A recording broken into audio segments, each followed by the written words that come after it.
Hello and welcome to Brand X Reviews. Today I'm going to be doing a quick review of the Thing figures from McFarlane Toys Movie Maniacs line, which came out around about the year 2000, give or take a year or two. But McFarlane Toys is a company that was done by Todd McFarlane, who is a kind of cartoon and comic book designer. He also designs toys as well, like these. Now I say toys, they're more for adult collectors. I mean, just kind of look at them. It's not really something you would give to a young child, but these are more things that you would put on a shelf rather than have a kid play with them. But let's have a look at these anyway. These are two figures. There are, as you can see, there are actually technically three, but these two came together, so we'll count them separately. But I'm going to review the lot anyway. Here we go. So this one is called the Norris monster. I'll get to in a second. This one is called the Blair monster. Now, Blair was the character in the film that gets taken over by the Thing. He was played by Wilford Brimley, and this is the thing that, literally the Thing, that comes out at the end of the film, and Kurt Russell throws a stick of dynamite at it and it blows up.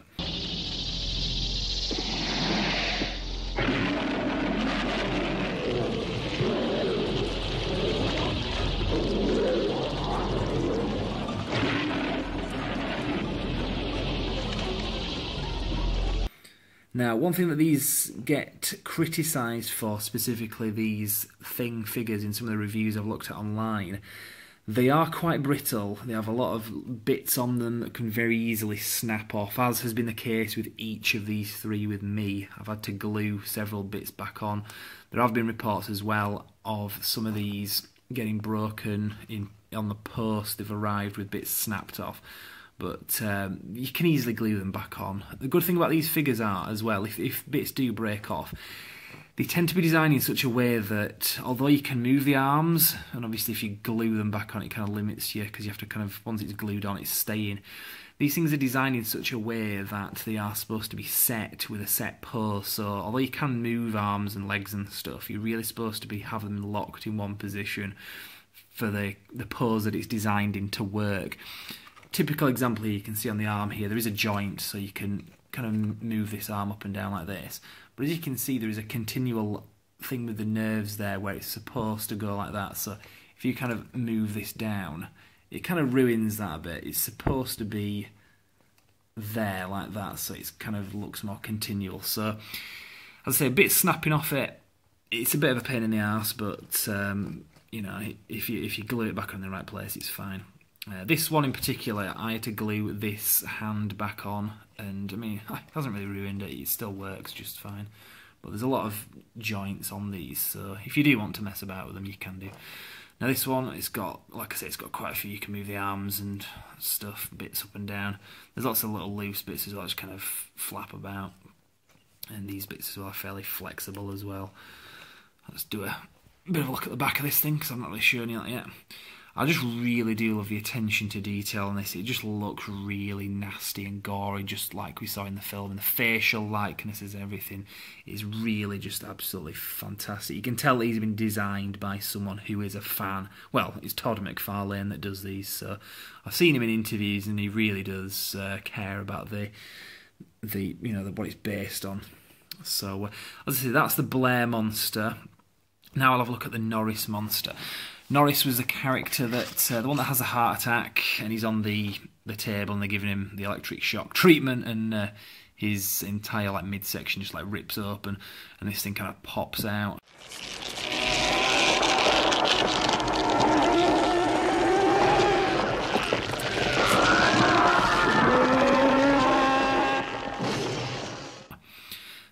It was played by Charles Hallahan, the late Charles Hallahan, passed away in 1997 from memory. Quite a bit of a buff when it comes to the Thing, so I kind of know these off the top of my head.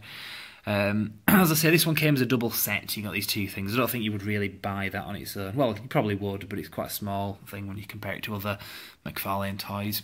So you got this in a set with two, so you got really good value for money here when it came out. Again, this one in particular is very brittle. I remember one time I had somebody around at the house and they accidentally knocked this off the shelf, and just a lot of these just snapped off. But easily fixed. You can glue them back on, and it doesn't really make any difference. You can barely see where it's been glued back on.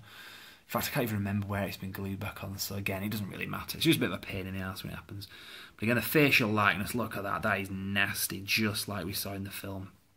Now, the hair is actually made from some kind of hair. I don't know exactly what they used, but again, some of the bits on this, like the arms and stuff, do kind of move. I don't know if... yeah, these arms move as well. But it doesn't really, I think you can kind of move these, and it doesn't really matter how you have them. Again, you can see on the base, it's very nasty looking. Let's have a look at the back. And these do move. They have joints where you can kind of move them up and down like this. So, but he's got pretty much one pose. Just have them all kind of spread out like that, and it has a good effect to it.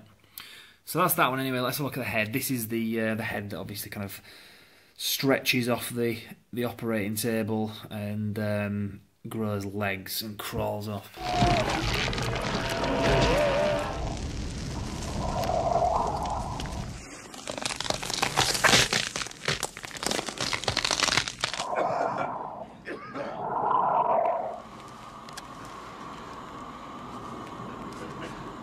You gotta be fucking kidding. So you can see this is a really nasty looking thing like the others, and you can see eyes kind of sticking out there as well. Now these legs kind of, they have a bit of movement sort of sideways. There's a joint in there, you can kind of move them about a little bit, but you wouldn't really want to. And again, I've had accidents with all three of these. I've had to glue bits back on, but again, you can barely tell where that's happened. I think it was this one here, it snapped off just in there. But again, you can't tell, you better glue and it's fine. So, that's my review of these. There is another one which was done by McFarlane Toys. I don't think it was the Movie Maniacs line, I think it was a few years later. There was one of McCready, the Kurt Russell figure. And it comes in kind of a set, and it's got like almost a diorama kind of thing where you've got some of the scenery as well, with just the walls and stuff. It's the scene when the dogs are all getting attacked, and there's a couple of dogs in it.